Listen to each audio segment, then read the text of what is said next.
Hey guys, I wanted to shed some light on a model train display I've been working on for a couple years now. Not consistently by any means. Generally a wintertime project. I work on it a couple weeks at a time here and there, get kind of bored, and wait for another time for it to pique my interest again. So, just giving you guys an overview of some of the stuff I'm doing. By all means, it's not done. It's still a work in progress. So, I plan and fully intend on adding some details this coming up winter. I mean, I know we're just coming into winter now, so uh, went to the train expo today and kind of got me inspired to maybe work on it a little bit. So, um, start off, it's based on uh, a railroad I had seen, gentleman by the last name of Vollmer. He's a N-scale Pennsy guy. I'd been looking for quite a while to find a nice compact layout that could have fit in my then apartment.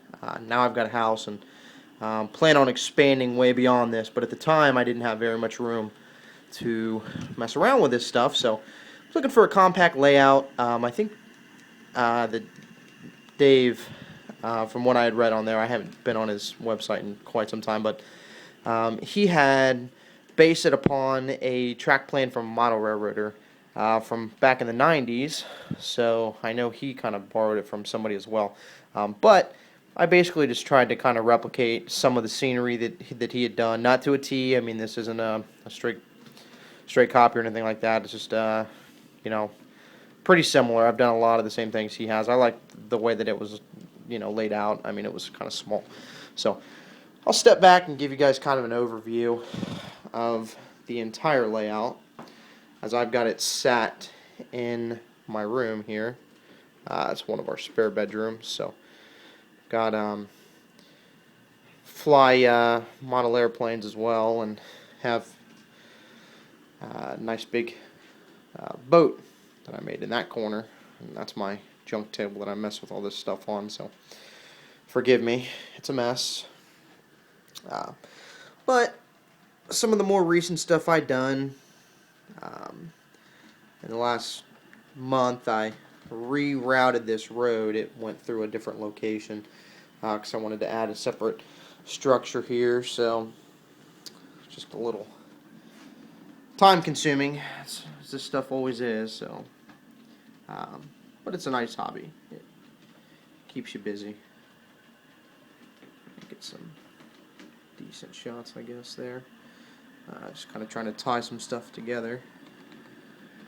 Got a bunch of trains. I just threw a couple short trains on here. I've got hundreds of cars that I've collected over the years.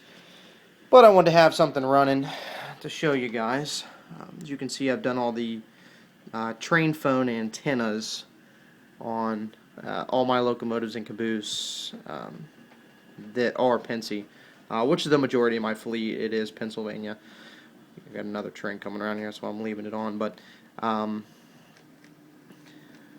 can see there the train phone antenna added onto that. That's Gold Medal Models products.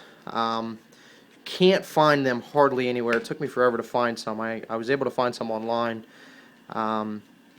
and bought the kit. It's been enough for me to do several locomotives. You can see that this one's got double on either side of it.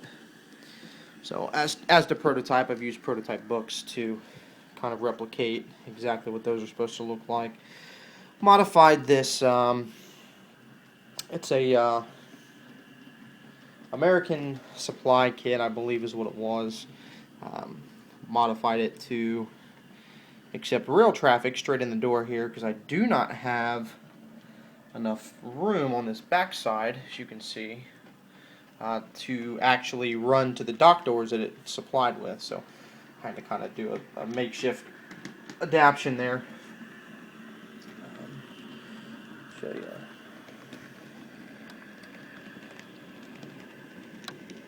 Build up kit. I bought all of these kits and weathered them all myself. You can see I spilled a little paint on the road there. The road is not done. This part of the road down here is what I intend it all to look like. But as you can see, This part of the actual layout over here is not complete. I still need to paint the road on this hillside here. I'm not sure exactly how I'm going to adapt this complex here yet, so it's part of my waiting game, I guess you could say. But show a little bit of the weathering techniques I do to the buildings.